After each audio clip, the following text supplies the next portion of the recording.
ሰላም ሰላም ናይ ዝፋኒቶ ተኸታተልቲ ከመይ ኣለኹም? ኣነ እግዚአብሔር ይመስገን ብጣዕሚ ፅቡቅ ኣለኹ። እስኹም ከ ኣምለለለኹም ፅቡቅኩም እንዳተመነኹ ንሎማንቲ ከባኹም ናባኹም ብናይ ሓንቲ ክብርቲ ሓፍተይ ሕቶ መፂእኩም ኣለኹ። ዝበዝሕ ሕቶ ብፅሑፍ እንዳመለስ ክወአ ነይረ። ኣብዚኣ ግን ኣስፋሕ ኣቢላ ሓሳበይ ክገልፅ ስለ ዝደለኹ በዚኣ መፂእ ኣለኹ ማለት እዩ። ኣቀዲመ ክብርቲ ሓፍተይ ከመስግነኪ ደሊ ሰለስተ ሕቶ ኣለዋ። እስኻ እንታይ ቀዳማይ እሺ ሲንግል ዲኺ ተመሪዒኺ ሲንግል እንድሕር ኮንኪ ብኸመይ ክትመርዒ ትሓስቢ?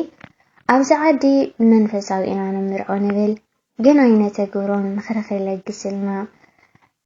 እቲ ምኽሪ እኳ ንዓይ ምኽሪ ዝልገሰኒ ሰብ እንደ ግን ሓሳበይ ክገልፅ እየ ማለት እዩ። ኣነ ኣይተመርዓኹን እንድሕር ዘይተመርዓኸ ብኸመይ ክትምርዒ ትሓስቢ ዝብል እንተዝኾነለይ በቃ ብክርስቲያናዊ መርዓ ክምርዖ ደስ ይብለኒ። ክርስቶስ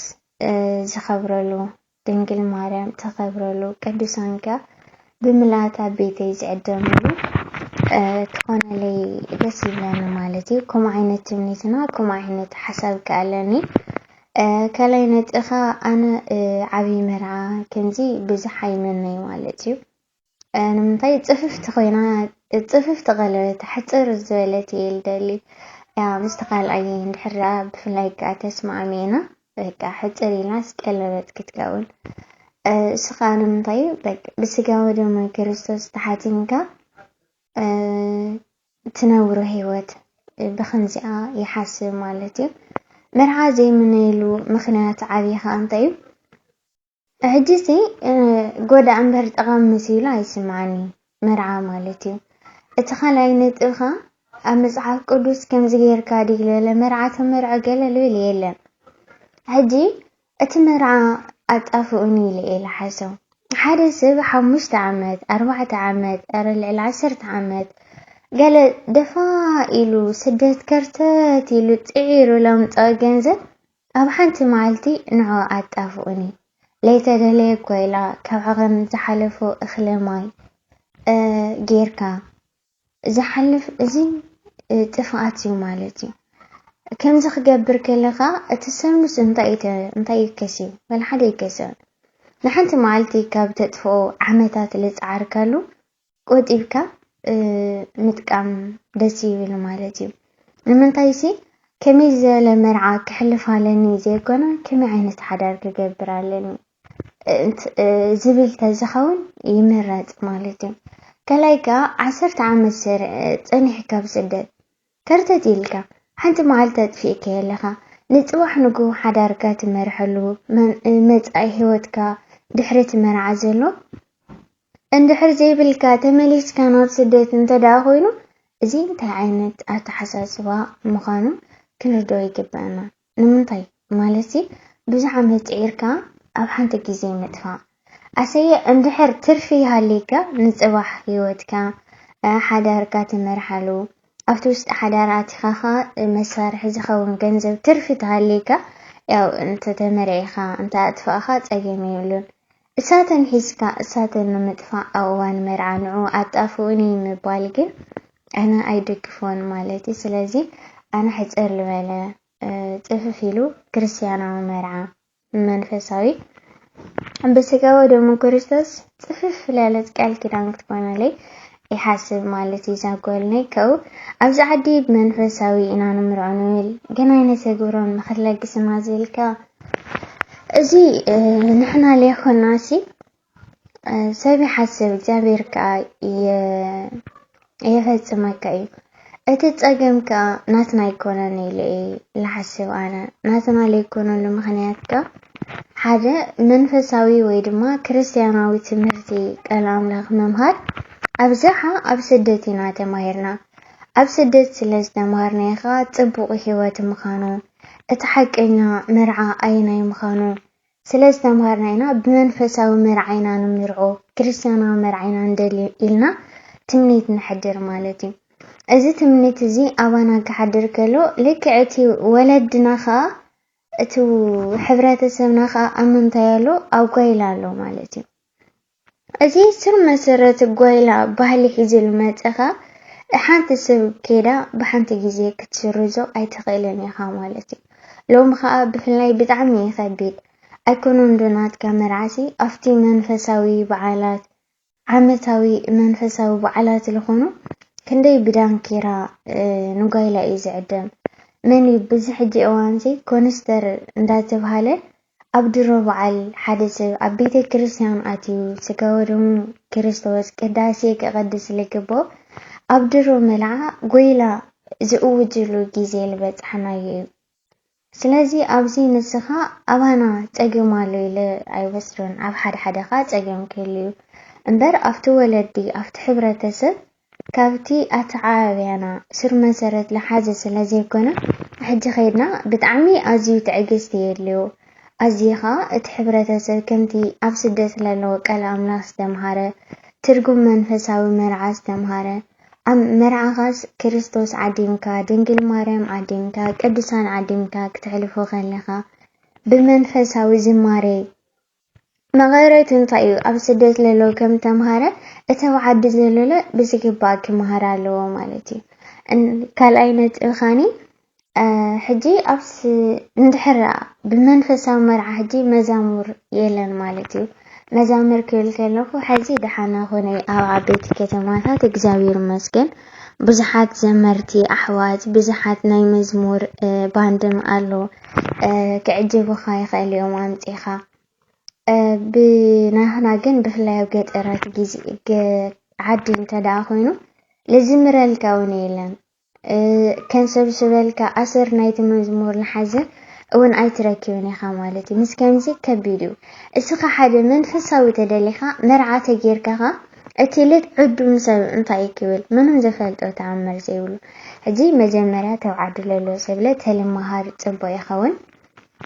انت زي كوينو جاناتا خوينخا مسكي زيك محاي سلالخل نسخا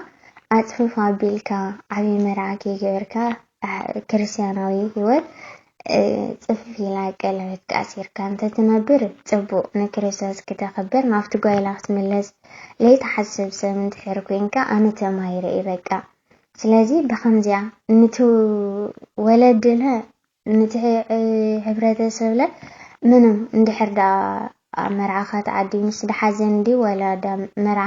ክጋገ ይኽእል እዩ ንምንታይ باندو قايلة زلمة حجي أنا منفسها مرعيلكا مزمور لزمرالكا ليبلكا سؤالكا داس كتاكيلكا أي خبديو كاخم زغاني يا قلبتكا غيركا أفتي دحراي لمزق تولد دخاقل ندايقخا بزقب أميركا منفسها مرعا كتكبر كأوزي لغالا لهيوتنا يمز أي حون إلا أني حسو مالتي كوخا أبزعد بفلايكا بزحات كنزي أو سوشيال ميديا نريو نجر حواتنا عن منفساو نجرات لنتو بزيكمو تمليت راح خوينهم أبزعدي أبسدت خوينهم لود ومالو مالتي زي عيدو كفون بزا نريو نجراتي نتخيل كاقنا قدمي ولا منفساو مرعك تمرات زي كالكاسي بسكا ودمو كريستوس قال كدان كان كتأثر عليك يلفل مالتيوم زحفتي زيات مليسات الكات كون كان تسفا يقبر عبزنا يمرعات زي لكن بزح مرعات زين منا يمرد انت اين عنا لتقمنا انت اين عنا زكودنا نقركن كنفلت اي قبعنا انا سكمي عينة حدار هيوتن كما رحلن بر كميلك مرعس بزح قداسي كونان بفلنا بحجي اوان كنا كحيجي بقانا مالتي انا حجي زلنا ولدو يبل اند حرتر فاليكا تقميولون عغم خاري اخا كلنا قرر تقبرو انت زي تمر اخا حنت مالت زلكا نجيفكا نسدت مملاس زي تراقاق هيوت حدار ممرحقل جنزبكا باقا تدقيمكا حدار كانت تمرح الى مخرية محلالف مالتي كلايكا أبي سدت انتي تمهيركي لتمهاركيو تتكبر يدو لخنا تكبرو انتي تمخرنا أبي سدت دعمو انتي دارقاي لتمهاركو نقرسي يهلن كولي خيل مالتي من انتي كبرو بملعات اللي بتحكو حجين ዳርጋ ብዙሕ ነገር ተማሂረ እየ ማለት እዩ ሕጂ ተማሂረ ክብል ከለኹ ምስድራይ ከለኹ ኣነ ዋላ ሓደ ብዙሕ በቃ ከምዚ እንስሳ ምሻሎ እንስሳ ከምኡ ይረኽብል ይኽእል ምንም በቃ ታኣቱ ትወፅእ ምስ ስድራኻ ኢኻ ገለል ሕሰብ ይብልካ ለጨንቕ ይብልካ እንታይ እዩ ዓርሲ እምነት እንታይ እዩ ትሕትና እንታይ እዩ ፍቕሪ እንታይ እዩ ኣኽብሮት እዚ ግን ኣብ ስደት ብጣዕሚ ተማሂረዮ ማለት ዓርሲ እምነት ክህልወኒ ተፃዋርነት ክህልወኒ ትዕግስቲ ክህልወኒ ተስፋ ክህልወኒ ጽንዓት ክህልወኒ እዚ ኩሉ ኣነ ኣብ ስደት እየ ተማሂረዮ ብዓብይኻ ሃይማኖተይ ማለት እዩ ብዝግባእ ልፈልጥ ኩሉ ስደት እዩ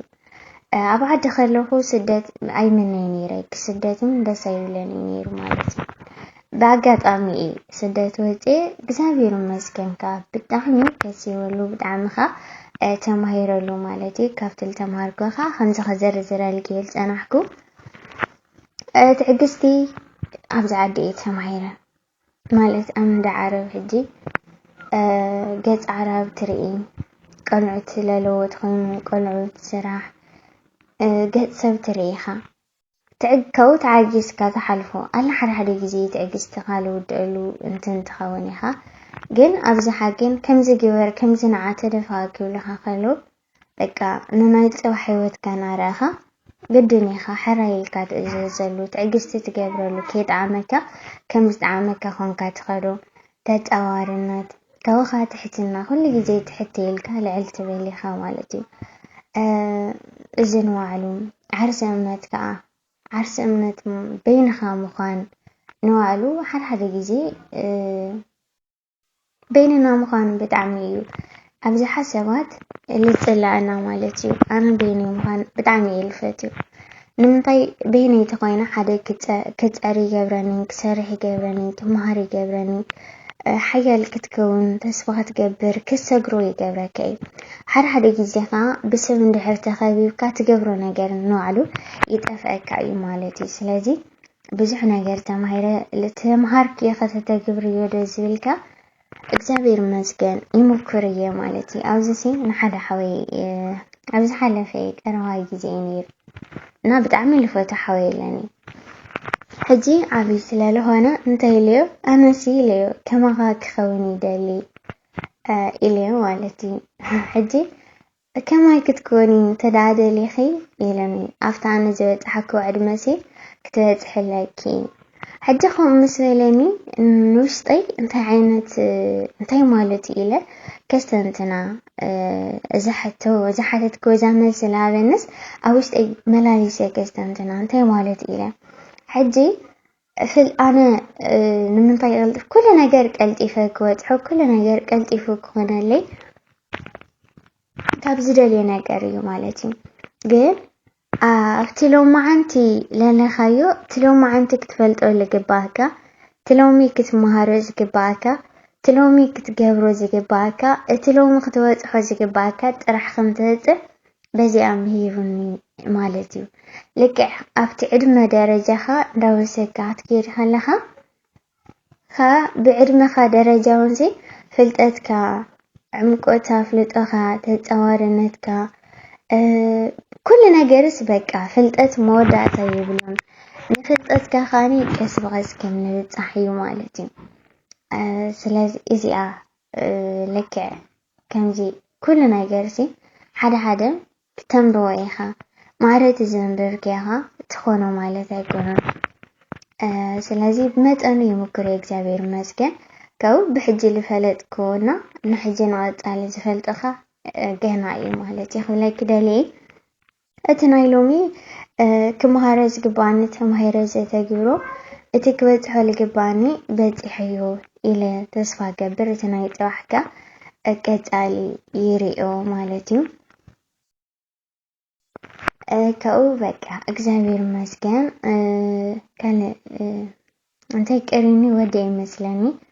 ሳልሳይ ከዓ የድናቐቂ ይቐፅልሉ በቃ ያኔሊ ዛንቤቴ ኣናለ ብጣዕሚ እግዚአብሔር ያኽብረለይ ይብለኪ ኩላትና ኣብ ስደት ለለና እኳ ብጣዕሚ ጎበዛት ጠንካራታት ኢና ማለት እዩ موسى كوندم يبلنا مالتي جن بتعمينا جكانو إنا أنا من تيسي أبسدت بزح كرتت على بزح نجارك على أو كندخا مزحتينا بزحت أتأخذ زي بالله جت أنا زي بالله كم لتأجما تسفى كم تقرص كم تدكم كم تحمم كم تتأمي كم تعرق زرد لا زي بالله كوينا تنبر أبسدت لله قلم مستيديا إذا كل خاب على تيرا كولومينات وحسلة تساقاقر أزنا جيغانينا كنا دنا أي قبانومو نعاخ ماد نايتكي أبزل لخيو درس اللي يلاكي أنا نحتوهي تقديس كب محتاتكي داسي لمي اسهم كافتي نتبت كابزة سي حانتي تقاميت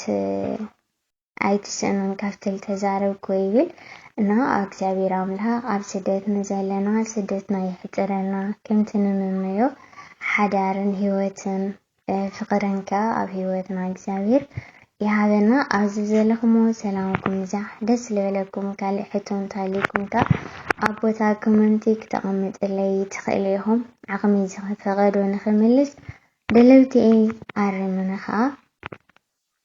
سلام كريستوس مسكولنا يكون